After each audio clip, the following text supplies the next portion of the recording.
باب من تحدث بعد الرکعتین ولم یستجع.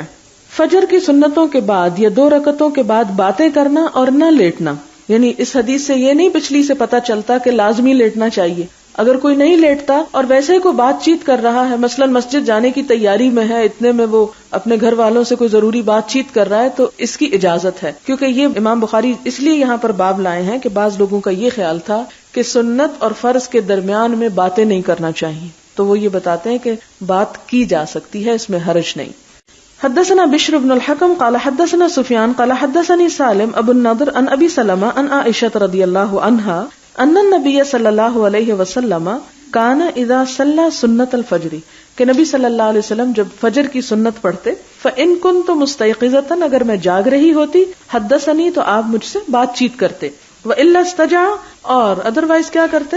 کہ لیٹ جاتے، یعنی اگر میں سو رہی ہوتی تو آپ بھی لیٹ جاتے، حتی یؤذن بالصلاۃ، یہاں تک کہ نماز کی اذان ہو جاتی یعنی تکبیر ہو جاتی. حدثنا علی بن عبداللہ قال حدثنا سفیان قال ابو النضر حدثني ابی عن سلمہ عن عائشہ رضی اللہ عنہا